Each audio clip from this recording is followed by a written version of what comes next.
ഇന്ന് dog tooth എന്ന് പറഞ്ഞ സിനിമയുടെ കഥ കേൾക്കാം. യോർഗോസ് ലാന്തിമോസ് എന്ന ഡയറക്ടറാണ് ഈ സിനിമ മേക്ക് ചെയ്തിട്ടുള്ളത്. പുള്ളിനെ കുറിച്ച് നേരത്തെ കേട്ടിട്ടുള്ളവർക്കറിയാം. അബ്സർഡിറ്റിയാണ് പുള്ളിയുടെ സിനിമയിലെ മെയിൻ തീം. അതുപോലെ തന്നെ പുള്ളിയുടെ സിനിമകളിൽ തന്നെ ഏറ്റവും വിയേർഡും ഡിസ്റ്റർബിങ്ങും ആയിട്ടുള്ള സിനിമയായിട്ട് ഞാൻ കൺസിഡർ ചെയ്യുന്നത് ഈ സിനിമയാണ്. ഗ്രീക്ക് ലാംഗ്വേജിലും മാത്രമേ സിനിമ ഉണ്ടായുള്ളൂ. സബ് ടൈറ്റിൽസ് ഒട്ടും വ്യക്തമല്ലായിരുന്നു. ഡയലോഗുമായിട്ട് യാതൊരു ബന്ധവും ഇല്ലാത്ത സബ് ടൈറ്റിൽസ് ആയിരുന്നു സിനിമയുടെ പല സ്ഥലത്തും എനിക്ക് കിട്ടിയത്. ഒരു ഡയലോഗ് ഇതാരാ പറഞ്ഞതെന്ന് പോലും തിരിച്ചറിയാൻ പാടായിരുന്നു. പിന്നെ ChatGPT എല്ലാ സഹായത്തോടെയാണ് ഞാൻ കഥ മനസ്സിലാക്കിയത്.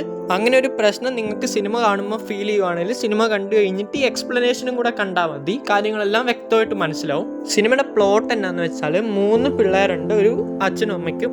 അവർ ഈ പിള്ളേരെ പുറം ലോകം കാണിച്ചിട്ടില്ല. പുറം ലോകമായിട്ട് യാതൊരുവിധ ബന്ധവും ഇല്ലാതെയാണ് വളർത്തുന്നത്.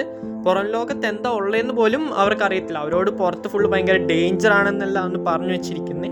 പിന്നെ അവർ യൂസ് ചെയ്യുന്ന വേർഡ്സിന് പോലും പുറത്തെ, അതായത് നമ്മൾ ഉപയോഗിക്കുന്ന വേർഡ്സിൻ്റെ മീനിങ്ങുമായിട്ട് വളരെ ഡിഫറെൻറ്റ് മീനിങ് ഉള്ള വേർഡ്സ് ആണ് അവരുടെ അച്ഛനും അമ്മയും അവർക്ക് പറഞ്ഞു തന്നിട്ടുള്ളത്.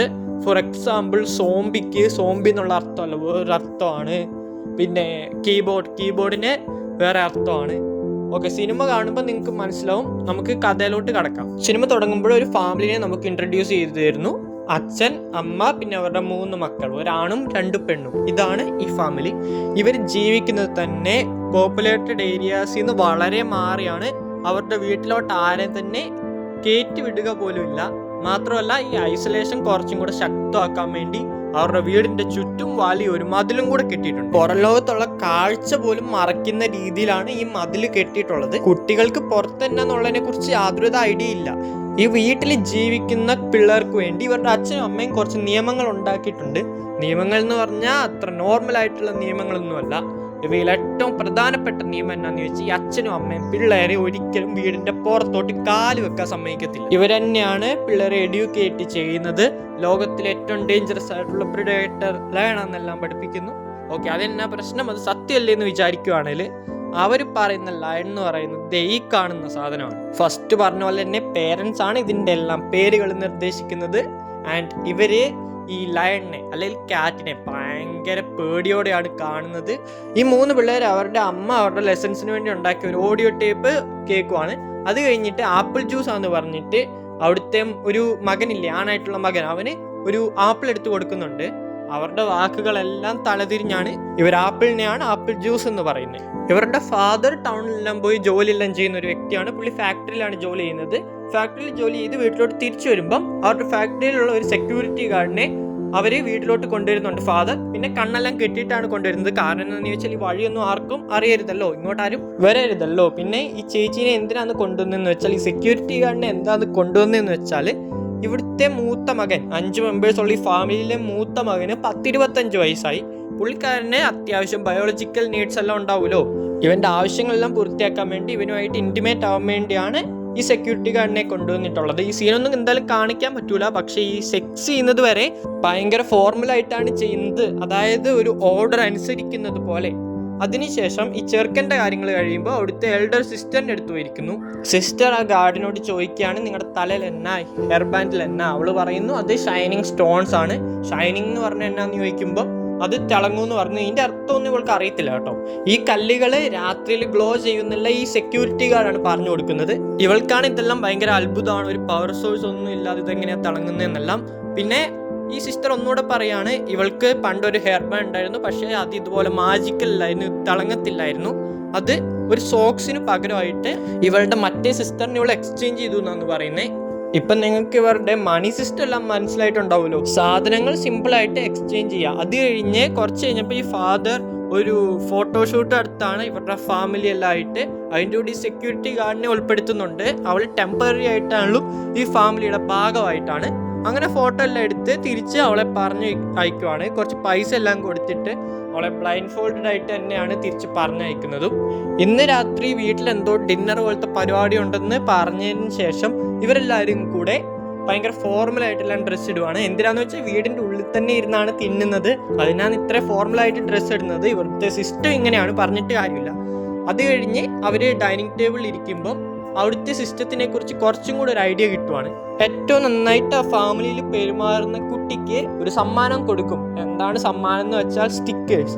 ഏറ്റവും കൂടുതൽ സ്റ്റിക്കേഴ്സ് കിട്ടുന്ന കുട്ടി ഏറ്റവും ബ്രില്യൻ്റ് ആയിട്ടുള്ള കുട്ടിയാണ്. പിന്നെ ഇന്നത്തെ രാത്രി എങ്ങനെ ചെലവഴിക്കണമെന്ന് തീരുമാനിക്കാം. അവൻ പറയുന്നു വീഡിയോ കാണണമെന്ന്. അവിടുത്തെ ആൺകുട്ടിയാണ് ഇന്ന് ജയിച്ചിരിക്കുന്നത്, അവൻ വീഡിയോ കാണണമെന്ന് പറയുന്നു. പിന്നെ ഫുഡ് കഴിച്ചുകൊണ്ടിരിക്കുമ്പം ഒരു സിസ്റ്റർ ചോദിക്കുന്നു കുറച്ച് ഫോൺ തരുമോ, കുറച്ച് നേരം. അവൾ ഓക്കെ തരാമെന്ന് പറഞ്ഞിട്ട് ഉപ്പെടുത്ത് കൊടുക്കുന്നു. അവരുടെ ലാംഗ്വേജ് എല്ലാം ഡിഫറെൻ്റ് ആണല്ലോ. ചെറുക്കം വീഡിയോ കാണണമെന്ന് പറഞ്ഞപ്പം വല്ല സിനിമയും കാണാനാണ് ഉദ്ദേശിച്ചതെന്ന് നിങ്ങൾക്ക് തോന്നുവാണെങ്കിൽ നിങ്ങൾക്ക് തെറ്റി. അവൻ ഉദ്ദേശിച്ചത് എന്നാന്ന് ചോദിച്ചാൽ ഇവരുടെ അച്ഛൻ തന്നെ നേരത്തെ റെക്കോർഡ് ചെയ്ത് വെച്ച വീഡിയോസ് കാണുക എന്നുള്ളതാണ്. കാരണം ഇതാണ് ഇവരുടെ റിയാലിറ്റി. ഈ ഫെൻസിന്റെ പുറത്ത് ഒരു ജീവിതം ഉണ്ടെന്ന് പോലും ഇവർക്ക് അറിയത്തില്ല. സിനിമ എന്ന് പറഞ്ഞൊരു സാധനം ഉണ്ടോ എന്ന് പോലും ഇവർക്ക് അറിയുന്നുണ്ടെന്ന് തോന്നുന്നില്ല. പിറ്റേന്ന് രാവിലെ ചെറുക്കൻ അവരുടെ അച്ഛൻ്റെ കാർ വൃത്തിയാക്കിക്കൊണ്ടിരിക്കുകയാണ്. അത് കഴിഞ്ഞ് അവൻ മരത്തോട് പോയി, അവിടെയുള്ള ട്രീസിനോട് പോയി സംസാരിക്കുന്ന. അവൻ്റെ മനസ്സിൽ എന്താ പോകുന്നതെന്ന് നമ്മൾ അറിയുന്നില്ല. അത് കഴിഞ്ഞ് അവനൊരു കല്ലെടുത്ത് അതിൻ്റെ പുറത്തോട്ടെറിയാണ്, ആ മതിലിൻ്റെ പുറത്തോട്ട്. ഇത് അവൻ്റെ പേരൻസ് കാണുന്നുണ്ട്. അത് കണ്ടതിന് ശേഷം ഇവനൊരു പണിഷ്മെന്റ് കൊടുക്കുക. പണിഷ്മെന്റ് എന്താണെന്ന് ചോദിച്ചാൽ ഗ്ലിസറിൻ ഇല്ലേ, ഈ ഹൈജീനിന് വേണ്ടിയല്ല ഉപയോഗിക്കുന്ന ഗ്ലിസറിൻ, അത് വായിൽ കുറച്ച് നേരം വെക്കുക. അത് ഒരു പരിധിക്കുള്ളിൽ നേരം വായിലിരിക്കുകയാണെങ്കിൽ ആ പൊള്ളിപ്പോവും. അതാണ് പണിഷ്മെന്റ് ആയിട്ട് ഇവന് കൊടുക്കുന്നത്. അവന് വേന സഹിക്കാൻ പറ്റാണ്ടായപ്പം അവന്റെ പണിഷ്മെന്റ് കംപ്ലീറ്റ് ആവുകയാണ്. അവൻ പോയി തുപ്പിക്കളയാണ് ഗ്ലിസറിൻ. അത് കഴിഞ്ഞ് വീടിന്റെ പുറത്തൂടെ പോയ ഒരു എയറോപ്ലെയിനെ നോക്കിയിട്ട് ഒരു സിസ്റ്റർ പറയാണ് അത് താഴെ വീഴുമായിരുന്നു, നന്നായിരുന്നു. എന്താന്ന് വെച്ചാൽ ദൂരെ നിന്ന് കാണാൻ പ്ലെയിൻ ഭയങ്കര ചെറുതായതുകൊണ്ട് അവർ ജെന്യുവൻലി വിചാരിക്കുന്നത് എന്നാന്ന് വെച്ചാൽ അത് ടോയ് ആണെന്നാണ്. അന്നേരം അവളുടെ അമ്മ വന്ന് അവളെ അടിച്ചിട്ട് പറയാണ് നീ ഡിസർവ് ചെയ്യുമ്പോഴത് നിനക്ക് കിട്ടത്തുള്ളൂ എന്ന് വെച്ചാൽ ആവശ്യത്തിന് സ്റ്റിക്കേഴ്സ് കളക്ട് ചെയ്യുമ്പോൾ മാത്രമേ ഇവൾക്ക് കിട്ടത്തുള്ളൂ. സമയം പോകാൻ വേണ്ടി പിള്ളേർ ഓരോ ഗെയിം എല്ലാം കളിക്കുന്നുണ്ട്. ഇവരെ വിയേഡാണ്, ഇവരുടെ ഗെയിംസ് അതിലും വിയേഡാണ്. ഇവരാണെങ്കിൽ ക്ലോറോഫോം എല്ലാം മുഖത്ത് വെച്ചിട്ട് ബോധം കെട്ടിട്ട് ആദ്യം എഴുന്നേക്കുന്നവർ ജയിക്കും. ഈ രീതിയിലുള്ള കളികളെല്ലാം ആണ് കളിക്കുന്നത്. വേറൊരു കാര്യം പറയാൻ വിട്ടുപോയി. ഞാൻ ഈ ആൾക്കാർ സിസ്റ്റർ, ബ്രദർ, ഫാദർ, മദർ അങ്ങനെ പറയുന്നത് എന്നാന്ന് ചോദിച്ചാൽ ഇവിടെയുള്ള ആർക്കും പേര് കൊടുത്തിട്ടില്ല സിനിമയിൽ. ആകെ പേരുള്ള സ്ത്രീ എന്ന് പറഞ്ഞാൽ പുറത്തുനിന്ന് വന്നില്ലേ, അവളുടെ പേര് ക്രിസ്റ്റീന എന്നാണ്. അമ്മ അവളുടെ റൂമിൽ ഒരു ടെലിഫോൺ ഒളിപ്പിച്ചു വെച്ചിട്ടുണ്ട് പുറത്തുപോയ ഭർത്താവിനോട് സംസാരിക്കാൻ വേണ്ടി. ഇത് ഒരു സിസ്റ്റർ ഒളിഞ്ഞു കേൾക്കുന്നുണ്ട്. ഇത് കേൾക്കുമ്പോൾ അവൾ വിചാരിക്കുന്നത് എന്നാന്ന് ചോദിച്ചാൽ അമ്മയ്ക്ക് വട്ടായി, അവൾ തന്നെ സംസാരിച്ചുകൊണ്ടിരിക്കുകയാണ് എന്നാണ്. വേറൊരു കാര്യം നമ്മൾ നോട്ട് ചെയ്യുന്നു, വീട്ടിലോട്ട് കയറുന്നതിന് മുമ്പ് അവിടെ നിർത്തിയിട്ട് അവിടുത്തെ അച്ഛൻ ആ കുപ്പിയുടെയും ഫുഡിൻ്റെയും ബ്രാൻഡിങ് നെയിംസും എല്ലാം പൊളിച്ചു മാറ്റുകയാണ്. അതായത് പുറത്തെ ലെറ്റേഴ്സ് ഒന്നും പിള്ളേർ കണ്ട് കൺഫ്യൂസ് ആവാണ്ടിരിക്കാൻ വേണ്ടി. വേറൊരു വലിയ കള്ള ഇവരുടെ ഫാമിലി ഇവരോട് പറഞ്ഞു എന്നാന്ന് ചോദിച്ചാൽ ഇവർക്കൊരു ബ്രദർ ഉണ്ട്, പുള്ളിക്കാരൻ വീണ്ടും പുറത്തുപോയി ഇപ്പോൾ ഒന്നേ വലിയ ട്രബിളിലാണ്, അല്ലെ പുള്ളി ചത്തിട്ടുണ്ടാവും. ഇത് കേൾക്കുന്ന പിള്ളേർ വിചാരിക്കുന്ന തന്നെ ഇവർ പറയുന്നതിൽ എന്തോ കാര്യമുണ്ട്. ഇവരുടെ പേരൻസിന് വരെ പുറത്തു വന്നല്ല പേടിയാണ്, പക്ഷേ ജീവിക്കാൻ വേണ്ടി പുറത്തു വന്നാണ് ഇവരെ സംരക്ഷിക്കുന്നുണ്ട്. അങ്ങനെയല്ലാണ്. അച്ഛൻ അത് കഴിഞ്ഞ് ഒരു പെറ്റ് ഷോപ്പിൽ പോകുന്നുണ്ട് അവരുടെ ഡോഗിനെ തിരിച്ചെടുക്കാൻ വേണ്ടി. അവർ ഡോഗിനെ ട്രെയിൻ ചെയ്യാൻ വേണ്ടി വിട്ടിരിക്കുകയാണ്. പക്ഷേ ഡോഗ് കറൻ്റ്ലി ലെവൽ 2 ട്രെയിനിങ് കഴിഞ്ഞിട്ടേ ഉള്ളൂ. 3, 4, 5 ലെവൽസ് കഴിഞ്ഞാൽ വിട്ടുതരാൻ പറ്റത്തുള്ളൂ എന്ന് പറയാണ്. അല്ലേ വലിയ പ്രശ്നവും. അത് കേട്ട് ഫാദർ ഭയങ്കര ഡിസപ്പോയിൻമെൻ്റ് ആയിട്ട് വീട്ടിലോട്ട് പോയിട്ട് ഇവരുടെ പിള്ളേരെ ഡോഗ്സിന്റെ പണി ചെയ്യിപ്പിക്കുവാണ്. കുരയ്ക്കാൻ പ്രാക്ടീസ് ചെയ്യാണ്. പൂച്ച വന്നാൽ അതിനെ തുരത്തി ഓടിക്കാൻ വേണ്ടി. ഇയാളാണെങ്കിൽ പിള്ളേരെ പെറ്റ്സിനെ പോലെ തന്നെയാണ് വളർത്തിയിട്ടുള്ളത്. ഇയാളുടെ കമാൻഡിൽ കുരയ്ക്കും, ഉറങ്ങും, കിടക്കും, നടക്കും. ക്രിസ്റ്റീന അത് കഴിഞ്ഞ് വീണ്ടും വീട്ടിലോട്ട് വന്നിട്ട് ഇപ്രാവശ്യം ചെറുക്കൻ എനിക്ക് നിങ്ങളുടെ കൂടെ സെക്സ് ചെയ്യാൻ പറ്റത്തില്ലെന്ന് പറയുമ്പോൾ അവളുടെ കീബോർഡ് നക്കാൻ പറയാണ്. ചെറുക്കൻ കൺഫ്യൂസ്ഡ് ആയിട്ട് പറ്റത്തില്ലെന്ന് പറയാണ്. അത് കഴിഞ്ഞ് ഒരു സിസ്റ്ററിൻ്റെ അടുത്ത് പോയിട്ട്, നേരത്തെ ഹെയർ ബാൻഡ് കാണിച്ച സിസ്റ്ററിൻ്റെ അടുത്ത് പോയിട്ട് നിനക്ക് ഈ ഹെയർ ബാൻഡ് വേണേൽ നീ എൻ്റെ കീബോർഡ് നക്കണമെന്ന് പറയാണ്.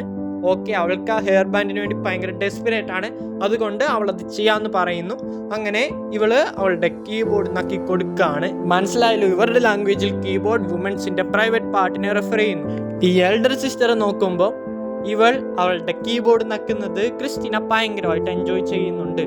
ഇതെന്താ സംഭവം, ഇവൾക്കും അത് എക്സ്പീരിയൻസ് ചെയ്യണം.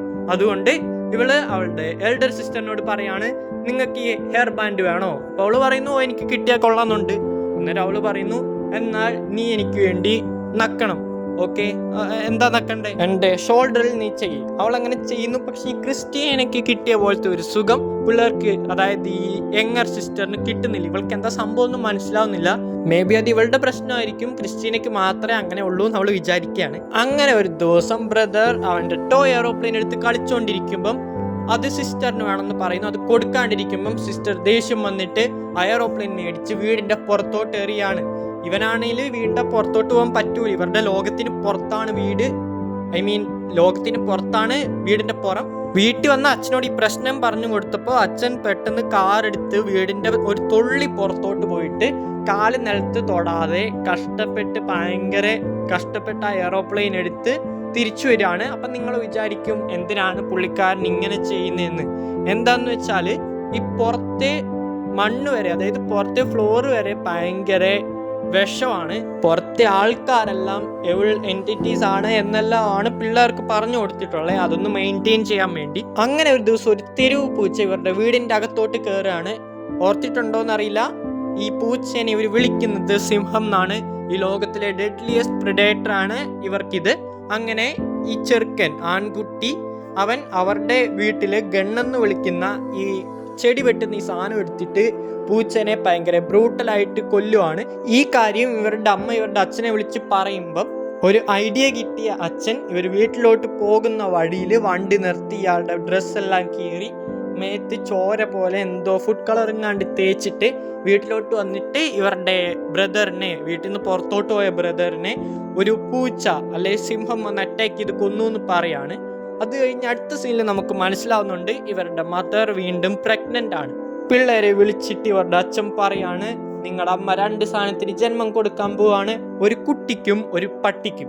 ഇത് കേട്ടി പിള്ളേരെല്ലാം കൂടെ ഭയങ്കര സന്തോഷത്തോടെ ക്ലാപ്പ് ചെയ്യാണ്.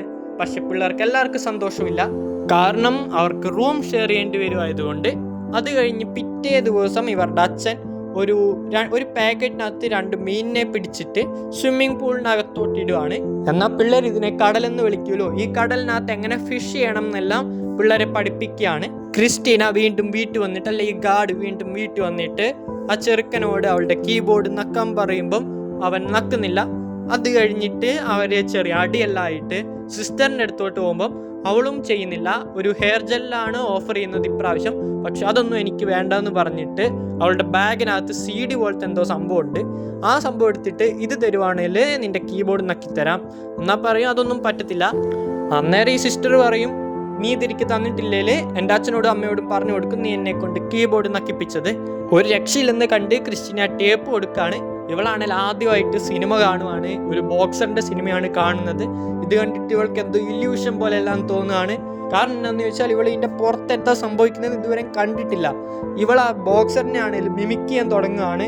ഇവളുടെ അച്ഛനെ ഇത് കണ്ടുപിടിക്കുകയാണ്. ഇയാൾക്കാണെങ്കിൽ ഭയങ്കര ദേഷ്യം വന്നു, ഇയാളുടെ മകള് പുറം ലോകമായിട്ട് എക്സ്പോസ് ആയതിന്. അതിൽ ദേഷ്യം വന്നിട്ട് ഇയാളെ ടേപ്പ് കയ്യിൽ ചുറ്റിയിട്ട് ഇയാളുടെ തന്നെ മകളുടെ തലയ്ക്ക് ഭയങ്കര ശക്തിയിലടിക്കുകയാണ്. ഇതേ ദേശത്തിൽ ഇയാൾ ക്രിസ്റ്റീനയുടെ വീട്ടിൽ പോയി അവളെയും തല്ലുകയാണ്. ഇത് കഴിഞ്ഞ് നടക്കുന്നതെല്ലാം ഭയങ്കര ഡാർക്കായിട്ടുള്ള കാര്യങ്ങളാണ്. ഇത് മനസ്സിലാക്കി ആ ക്രിസ്റ്റീന മരിച്ചെന്നാ തോന്നുന്നത്. ഇനി എന്ത് ചെയ്യും, ചെറുക്കൻ്റെ നീഡ്സിന് വേണ്ടി എന്ത് ചെയ്യുമെന്ന് ഇവരുടെ അമ്മയുടെ അടുത്ത് ചോദിച്ചപ്പം ഇവരുടെ സിസ്റ്റേഴ്സിനെ ഉപയോഗിക്കാന്നാണ് പറയുന്നത്. പുറത്തുള്ള സോഷ്യൽ സിസ്റ്റം, മൊറാലിറ്റി, പിന്നെ ഈ സിറ്റുവേഷൻ എത്ര വിയേർഡാണെന്നൊന്നും പിള്ളേർക്ക് അറിയത്തില്ലല്ലോ. അതുകൊണ്ട് ഇവരെന്തോ ഡിന്നർ കഴിക്കുന്ന പോലെയാണ് ഇതെല്ലാം ചെയ്യുന്നത്. സ്റ്റിൽ ആ സിസ്റ്ററിന് എന്തെല്ലോ പ്രശ്നമുണ്ട് ഇത് ചെയ്യുന്നതിൽ. ചെയ്ത് കഴിഞ്ഞിട്ട് ഇനി നീ എന്നെ ഇങ്ങനെ ചെയ്യുവാണെങ്കിൽ ഞാൻ നിന്നെ അടിച്ചു പൊട്ടിക്കുമെന്ന് പറയാണ്. ഇതും ഒരു ഫണ്ണായിട്ടുള്ള രീതിയിലാണ് പറയുന്നത്. പക്ഷെ കുറച്ച് കഴിഞ്ഞപ്പോൾ ഇവൾക്ക് ഇത് ആലോചിച്ച് ഭയങ്കര വൃത്തികേട് പോലെ തോന്നുന്നുണ്ട്. ഇവരുടെ അച്ഛൻ്റെ റൂൾ അനുസരിച്ച് ഇവരുടെ ഡോഗ് ടൂത്ത് ഉണ്ട് എന്ന് വെച്ചാൽ അത് ഒരിക്കലും പറഞ്ഞു പോകത്തില്ല. അത് പറഞ്ഞു പോയാൽ മാത്രമേ ഇവർക്ക് പുറത്തിറങ്ങാൻ പറ്റത്തുള്ളൂ. അത് മനസ്സിലാക്കി ഇവളാണെങ്കിൽ അവിടെ ഉണ്ടായിരുന്ന ഒരു കട്ടിയെടുത്ത് അവളുടെ മുഖത്ത് അടിച്ച് ആ ഡോഗ് ടൂത്ത് പറിച്ച് കളയാണ്.